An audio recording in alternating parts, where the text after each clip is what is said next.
Hello and welcome to my channel. Today we're going to be talking about a young girl named Leigh Occhi, and she was just 13 years old, 4'10", and 95 pounds, and she went missing in Mississippi.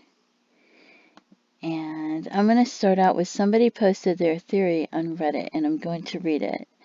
And it says, this is not my theory, but this is their theory. It's Jenny Lee G. It says that their theory is the disappearance is as follows, and she'll go over key points in the first, then on to her theory. And this is from 4 years ago. She says, Leigh Occhi disappeared on August 27th, 1992 in Tupelo, Mississippi. It was a stormy night. The area was getting Hurricane Andrew's leftovers, which was some heavy rain and strong winds. Leigh was supposedly scared of storms. This prompted her to sleep in her mother's bed the night before. That's what we were told. We don't know for sure if that's true. Leigh loved animals and enjoyed riding horses. She also had a pet cat she loved very much. Leigh's mother, Vicki Yarborough, had to work on the morning that Leigh went missing. She left her home shortly before 8 a.m. in the morning.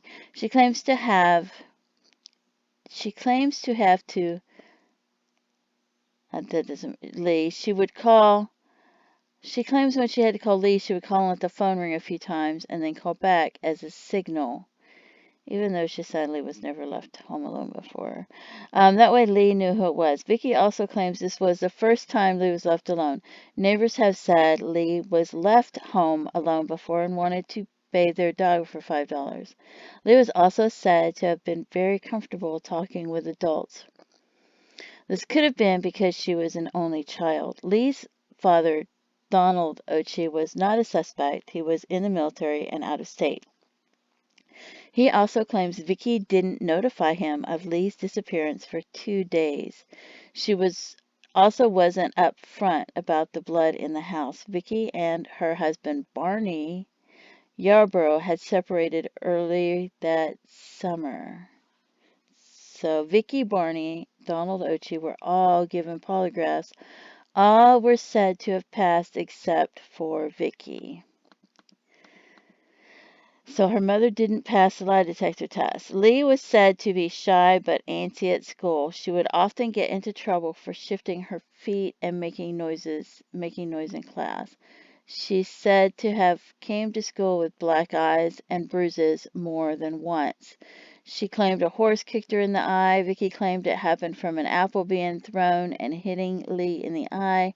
The morning Leigh disappeared, she was said to have been excited to attend an open house at her school. Her grandmother was going to pick her up later in the day to attend the open house, and then they were going to have Taco Bell for dinner.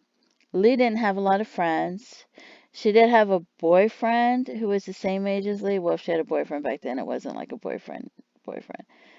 Leigh had just turned 13 shortly before she vanished. She had once called her boyfriend crying, claiming her stepfather, Barney Yarborough, had locked her out of the house. Her boyfriend didn't ask much about it, which makes sense. It was probably just a boy and her friend, and they just called him that. I don't know. Which makes sense. They were just young kids. She also attended a support group at school for kids that had some problems in their home. Her teacher commented that she thought Leigh had a hard life. She said she didn't always call home because she didn't want Leigh to get a spanking for something minor. The morning of August 27th, 1992, Leigh had been home alone for less than an hour, according to Vicki. Vicki called home to check on her. She got no answer and became concerned, so she left her work, arriving home about 8:45. I thought it was only a mile away. When she arrived, the garage door was open and the garage light was on. Vicki couldn't remember if she closed the door when she left, but noticed the light was on. That's according to Vicki. And according to this person that's writing, because you don't know. The light stayed on for approximately 5 minutes after the garage door was closed. What is she going to do? Oh, she went around to the front of the house. Why didn't she just go through the garage entrance? Was there not one? I don't know. And found the front door unlocked. She then went in the house and searched the room by room, not finding Leigh. She found a significant amount of blood in the home. A bloody nightgown and a bra were found crumpled up in a laundry basket in Leigh's room. There were there was also blood higher up on the door jamb of Leigh's bedroom. Oh, I thought that was in the kitchen. There was also a faint pink stain in the bathroom where it was clear someone had tried to clean up. Vicky called her mom supposedly before she left work so she could go check on Leigh. That's the mother. That's weird. Her grandmother lived about 5 minutes away. Vicky didn't call 911 until 9 a.m. After the police officers arrived, they realized they were in over their heads, so they called in a detective who was teaching a class at the time. Vicky, the mother, was describing what Leigh was wearing to the officers and the detective almost right away. How do you even remember that? The detective noticed several fresh places that had blood on them and a significant amount of blood in the carpet of the living room.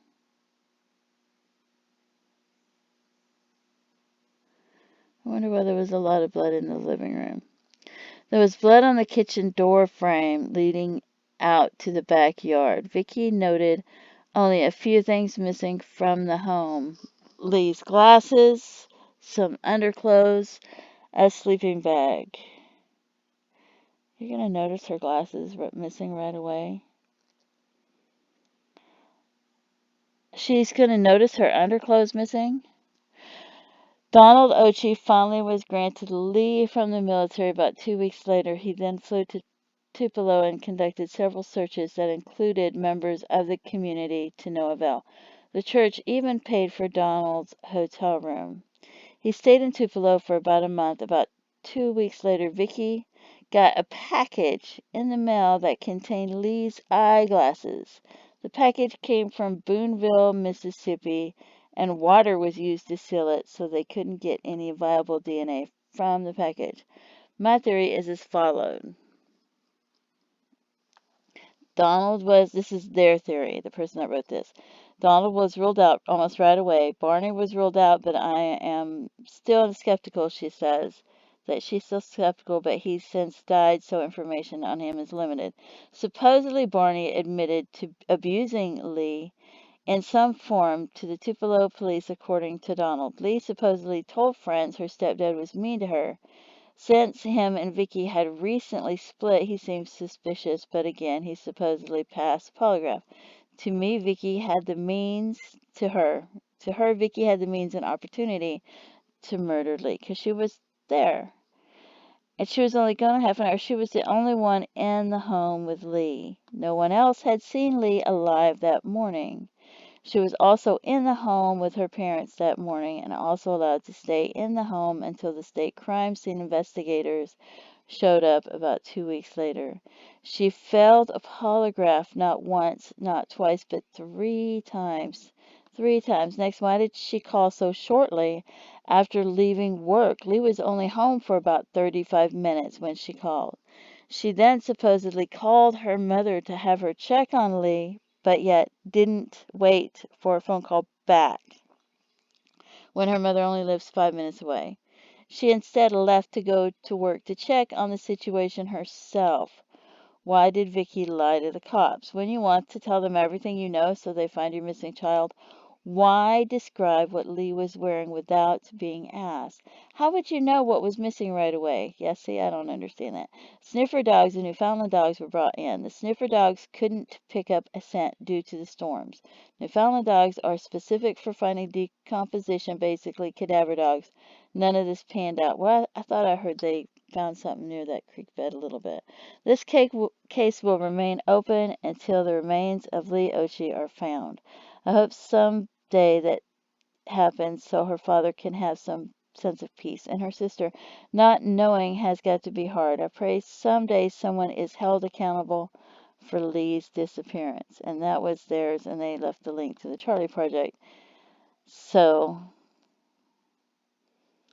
I thought I would read that. And then somebody posted, and I don't know who this was. They think that Leigh was yeah, I don't know that. I don't know. They have other. So other people have think that maybe it was a man and stuff like that. So I don't know. But here's pictures of the young girl going to school with black eye and bruises on her face. And somebody said she had bruises on her legs all the time. But I don't know what the bruises look like because I never saw them. So, and here's the Facebook page missing since 1992 from Tupelo, Mississippi. It says non-family abduction though. August 21st, 1979, 13 years old, 4 foot 10, 95 pounds. You would think that if somebody was hitting her and giving her a black eye and leaving bruises on her legs, that maybe they accidentally killed her. I don't know. Or somebody could have came in. What do you think? What are your thoughts on this? Distinguishing characteristics. She had blonde hair, hazel eyes, a strawberry birthmark at the base of her skull. She has a small scratch scars on her right leg and bumps on the skin of both of her knees. Her ears are pierced. Says she has a lazy eye and wears glasses. Her blood type is A or O. She was wearing a nightshirt and green yelk silk boxer shorts. Occhi was last seen at her family's residence at the 100 block of Honey Locust Drive in Tupelo, Mississippi, August 27, 1992. Her mother saw her before leaving for work at 7:35 a.m. There were heavy storms that day, and Occhi's mother was concerned for her. As a result, her mother tried to call her. This is at 8:30, but got no answer. So this says it was like an hour later. She tried to call once more before returning home, but there was still no answer. Her mother became worried and returned home to check on Occhi and discovered the garage door was open. Another door to the house was left unlocked. There was no sign of Occhi at the scene, and she has not been seen again. Her mother called the police at 9 a.m. So, yeah, I don't know.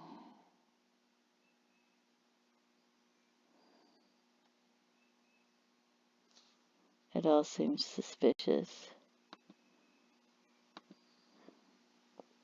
This one, what was the next one? It says, their theory is the attacker knew Leigh and was possibly grooming her, knew about Leigh through Bonnie, and knew the family schedules, had possibly been inside their residence at least once before the day of abduction.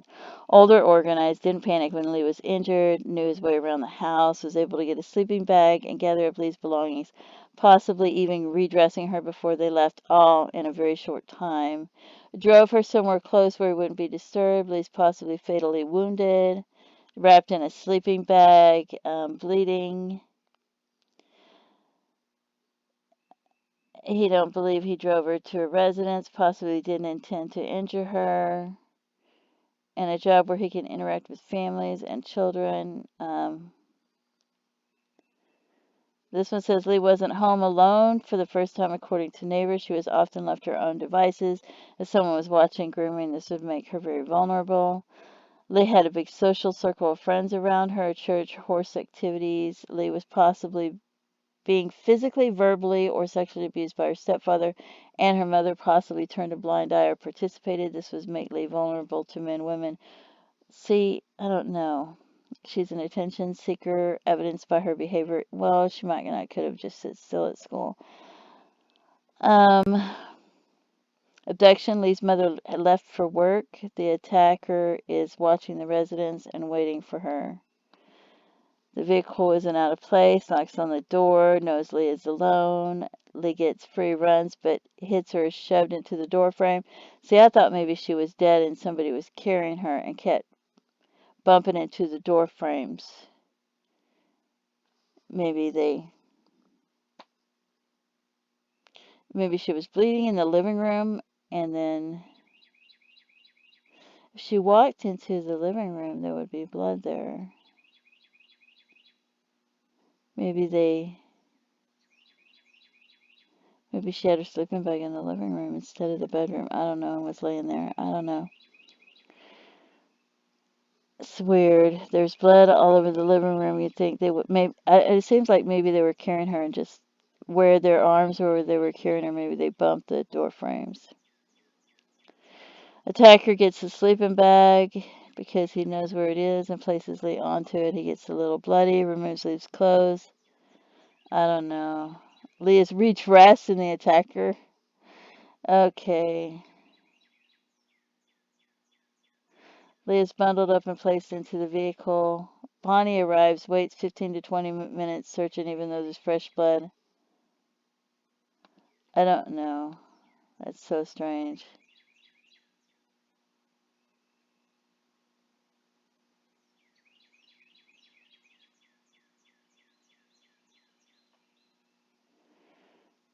This one says, and it doesn't have the name of the person. They deleted their name for some reason. It says, these are all good theories, but what happened was the night before Leigh's mother reported her missing the 26th, she was at a neighbor's, and when she saw her mother come home, she left right away to see her. She had made plans with that neighbor to come back on Saturday to watch the dog for $5. Leigh loved animals. She actually didn't have many friends her own age, but loved to talk to the neighbors. Leigh's mother was seen at a car wash on the evening of the 26th. What? She had gone back out after she returned home from work. I believe this is after the crime took place. I also believe this person, if I don't know if it's a male or a female, I believe on the trip out that night that she disposed of her remains. Sadly, it is too late to investigate. Why would you go wash your car in the middle of a storm when there's more of the storm coming through? Sadly, it's too late to investigate the car wash area or the garbage dumpsters around the car wash, but I feel that they feel she was placed within a 5-mile radius of her home. When Leigh's mother took the polygraph, she failed them twice and one was inconclusive. While Leigh's father was devastated by the situation, the mother didn't show hardly any emotion. The mother was a clean freak, and Leigh's nightgown was in the laundry hamper, and the crime scene had been cleaned, so who did this? Yes, the mother. No murderer would clean a crime scene, give me a break, nor put a nightie in the hamper for laundering. No, you would just leave it. The mother also sent the glasses of Leigh's back to herself. Only a woman would pick out a heart-shaped I love you stamps.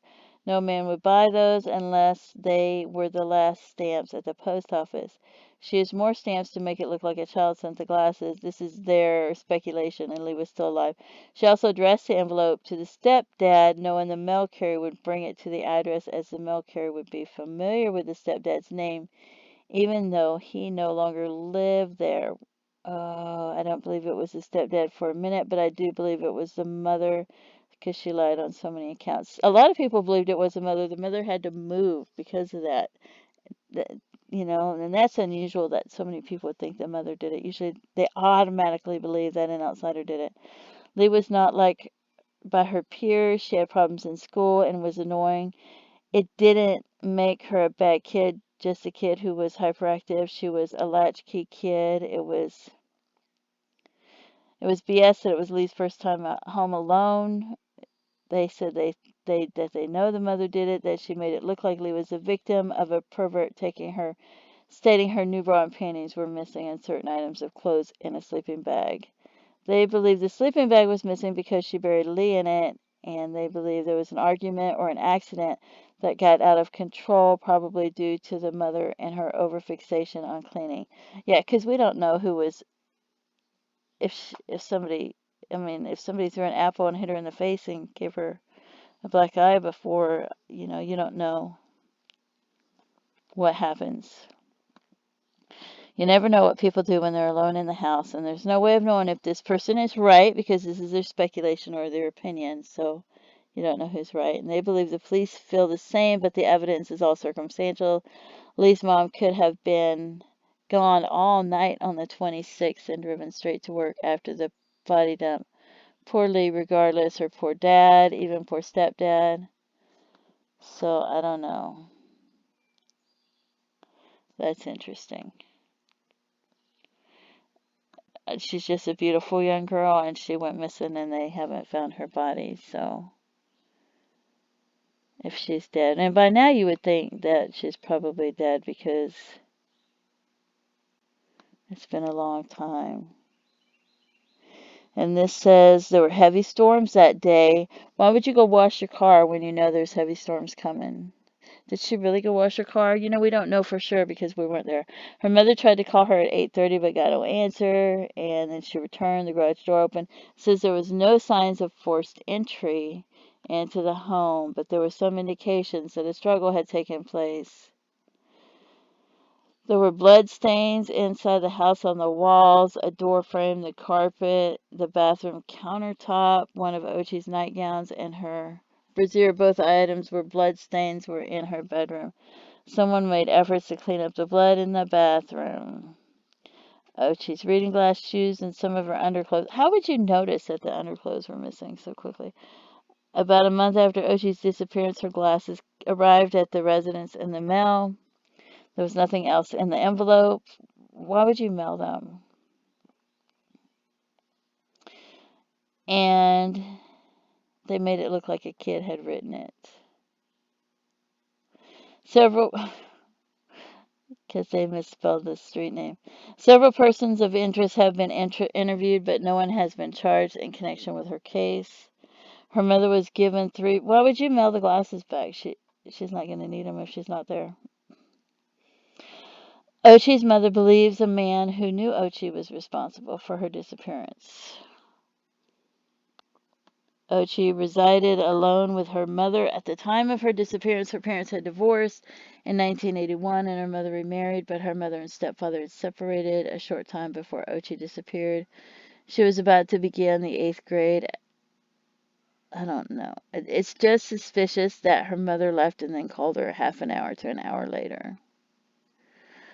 And then she raced home when she didn't answer, not thinking she was asleep still or that she went back to sleep or anything like that.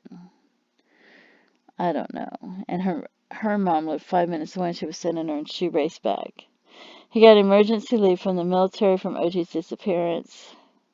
But it could have been that other guy that's in prison. You know, you don't know. Foul play is strongly suspected.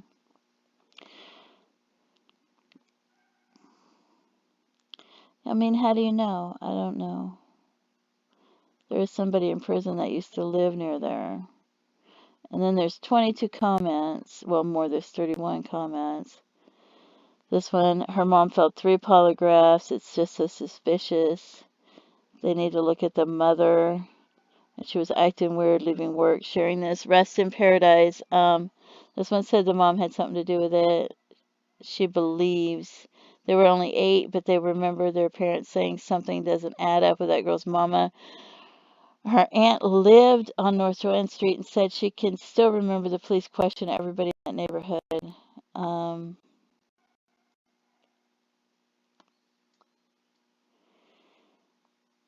That one said she sat beside her in class. She would have regular bruises, even had a busted nose with both eyes blackened.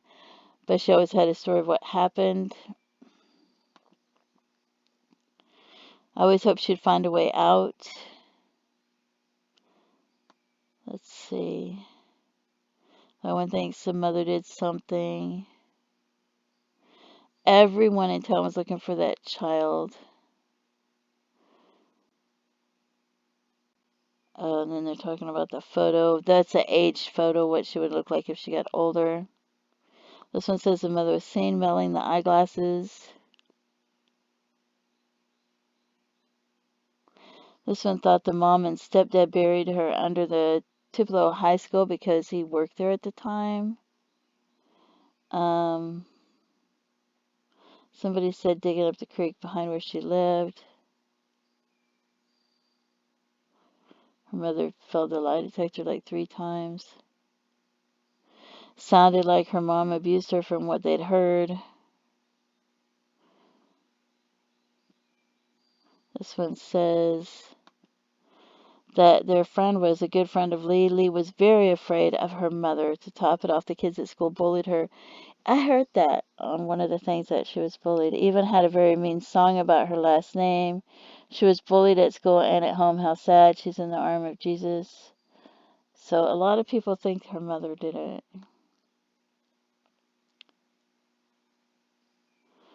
And this one talking about being buried under concrete and Lethal Weapon 3. And this one says they have a question. They said the mother had called and let it ring twice and hung up and called again. There was no signal. That was their signal. However, why would they need a signal if that was the first time she was left home alone? And yeah.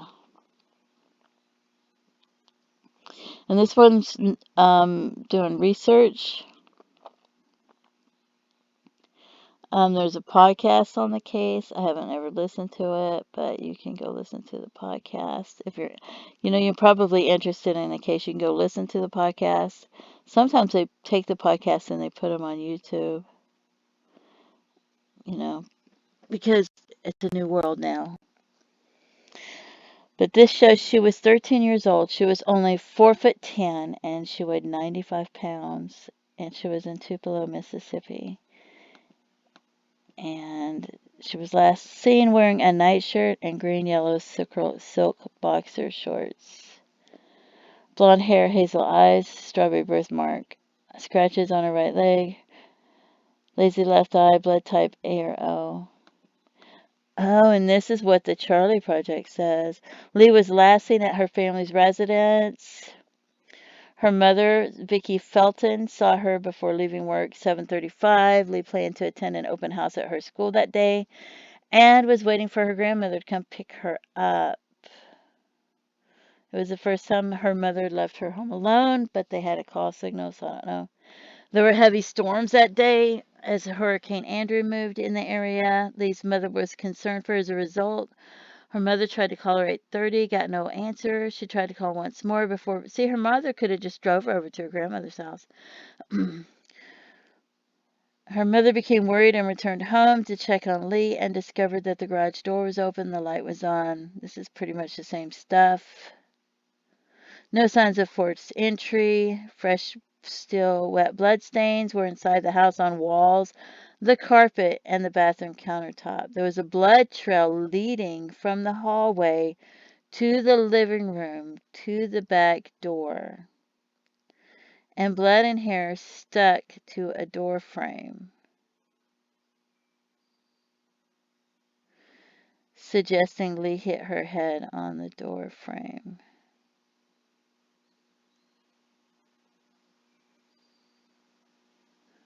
Or she was dead already. Somebody's carrying her and bumping the door frame. I don't know. Maybe something happened. She hit the door frame and died. One of Leigh's nightgowns and the different items were bloodstained were in her bedroom. She had been wearing a nightgown when Felton left the house that morning. It looked like someone made efforts to clean up the blood in the bathroom. But police couldn't find a used rag or towel anywhere. So they cleaned up and took the rag and the towel they were using to clean up with them.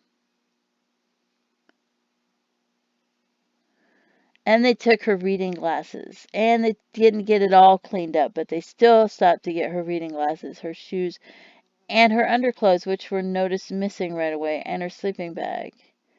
So, and they searched with bloodhounds, but they couldn't find anything because of the weather. And then the eyeglasses were sent, and they were addressed to her stepfather, who didn't live there anymore. And they had separated a short time before her disappearance. And the street name was misspelled, the honey word was misspelled, and the envelope had 6 stamps, twice as many as needed. And it was postmarked from Boonville, Mississippi, which was only about 30 miles away. Nothing else in the envelope. Handwriting and forensic tests on the envelope didn't give any results, and the stamp had been wet with water. There was no DNA on the envelope. I wonder if there was DNA on the stamp. The person who mailed the glasses has never been identified, but police think the glasses were mailed to mislead the investigation. course they were. 14 months after Leigh's disappearance, well, switching all the glasses back. 14 months after Leigh's disappearance, a skull was found, but it wasn't hers. They thought it was hers, but then it wasn't. You can stop and read that if you want to. Authorities say they had little evidence to determine who was responsible for her disappearance. Several persons of interest have been interviewed, but no one has been charged. Felton, the mother, was given 3 polygraphs and failed all of them, but she hasn't been identified as a suspect. She stated she believes Oscar Mike Kearns, a local man who knew Leigh through church, was responsible. 9 months after Leigh's disappearance, Kearns abducted a 15-year-old girl from her home in Memphis, Tennessee, sexually assaulted her, and released her. He released her. So I don't know. He also known the victim through church. Kearns pleaded guilty to rape and was sentenced to 8 years in prison, but was released after less than 4. After his release, he kidnapped a married couple and raped his wife and was sent back to prison. He didn't kill anybody. He's scheduled for release in 2019. He has refused to be interviewed or polygraphed about Leigh's disappearance. Leigh resided alone with her mother at the time. She was about to begin the 8th grade. Her father, who divorced from her mother in 1981, was in the United States Army, was stationed out of state. Felton, her mother, was also a veteran of the armed forces. Oh. Leigh's father got emergency leave from the military after her disappearance and moved to Tupelo with his family so he could assist in the search for his daughter. He stated although he wasn't able to see Leigh often, they had a close relationships. He believes someone within the family was involved in Leigh's disappearance. Both Leigh's father and her stepfather passed polygraph tests and were ruled out as suspects. Stepfather is now deceased, and her mother lives in Michigan. Leigh's boyfriend, who was 11 years old at the time of her disappearance, was never questioned. He was only 11. Why would they question him? So, and here it is on Wikipedia, if you want to read it. They usually have a lot. I'm just going to skim it. She's an American teenager who vanished. Her mother returned home in the morning. So it says like the same thing. Law enforcement deemed this action of melting the eyeglasses a ruse to distract detectives. In 1993, a human skull was discovered, but it wasn't hers. Background: Leigh was born in August in Honolulu, Hawaii, to Donald Occhi and Vicki Felton, both members of the United States Army. The couple met while serving in California in 1997. They divorced in 1977. I don't know if I said that right. Divorced in 1981. He relocated to Germany but remained in contact with his daughter. On the morning she was left home it gives the address, and the mother went to work. This says approximately 8 a.m. And they're usually pretty accurate because I think it was only a mile drive. It only takes her a minute, a mile and a half. It might take her less than 5 minutes to get to work. Occhi had planned to attend the open house. Shortly after her arrival at work, Felton was notified that a storm was headed and phoned the house to her daughter sometime before 9 a.m. When she didn't answer, her mother became worried. Driving a mile and a half. See, it was only a mile and a half back to her house, according to her mother. She found the garage door open and a light on, which I don't understand if her grandmother only lived 5 minutes away, why not just let her go pick her up? But she gets in there, she notices the blood smeared on the wall. She started calling for her and going through the rooms. She went in the bedroom. Her favorite blanket was crumpled up on the floor, and she was scared because the blanket was crumpled up. So she called 911 at 9 a.m. Upon further inspection of the house, they found additional pools of blood in Occhi's upstairs bedroom, portions smeared in the hallway, bathroom, and on her bedroom door. The blood found in the bathroom indicated to law enforcement that a perpetrator had attempted to clean up the scene. Felton claimed that several of her daughter's articles of clothes were missing. Inside the laundry hamper, they discovered a bloody nightgown, which is odd that somebody would put it in a laundry hamper. They take the rag they're cleaning up with, but they leave the nightgown. The police chief stated because if they were going to take the things with blood, you think they'd take everything. Because it looked like the blood had dripped down her nightgown, you would think the injury had to have happened possibly above the neck. The house showed no signs of forced entry. Organized searches were conducted.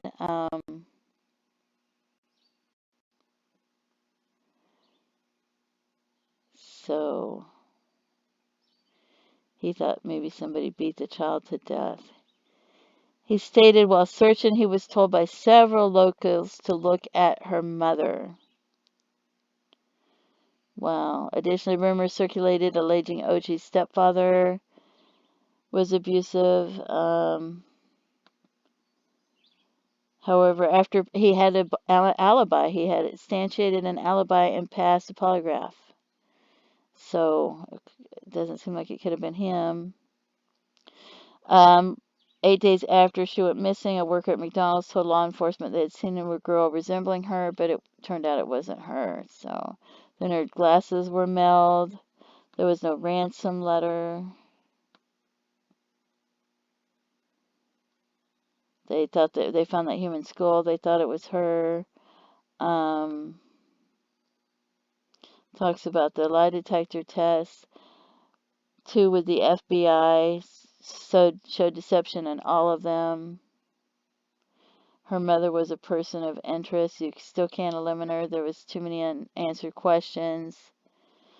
I don't know if that is unusual for somebody to go off to work and say, well, I just left Leigh, but I'm going to call and check on her. Why check on her that soon? Felton disputes that she had any involvement with her daughter's disappearance and openly stated that she believes a man named Oscar or something. The whole thing is strange.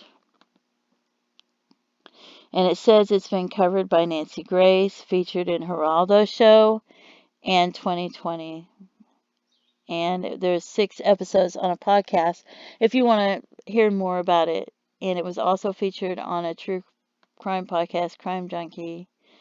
And so if you're interested in hearing more about it, because I'm sure there's a lot more than just this, than what I've read. So the whole thing just, if her mother did it and she had been home, even if she had been home all night and she left a half an hour before work, and it was only a few minutes drive, she could have gotten rid of the body, but we don't know that the mother did it. The whole thing just seems, I don't know, it's very, very sad because you don't know who did it, and you hate to think the mother did it. That's very sad. So, a beautiful young girl. And it's been so many years, 1979. That's just so sad. So, I don't know what happened. I don't want to judge people and think what happened, but there's a lot of people out there doing it that have been studying the case. What are your thoughts on it? Have you studied the case? What's your opinion? What's your thoughts? Do you think that somebody came into the house, maybe knocked on the door and did it? Do you think the mother did it? Maybe the night before, after she put her pajamas on, something happened. It was an accident. She didn't mean to kill her. Maybe it was abusive. Or somebody else. Do you think somebody else did it? What are your thoughts on the subject? I would like to hear your comments. So, and I'm just a small YouTube channel, and I do appreciate my viewers because I don't have a lot of them. And I thank you so much for tuning into my channel. And don't forget to stop and pray for that young girl's family and the friends and the people that she knew and everybody that has suffered, and for the child and what she went through, and for everybody around her that has suffered. Don't forget to stop and say a prayer for these people. Anyway, thank you so much for tuning into my channel. Please feel free to leave your comments. That would be horrible if her mom hadn't done it and everybody had thought she'd done it and she got treated so bad and had to move. Anyway, who knows what happened. But thank you so much, and have a great day. Bye-bye.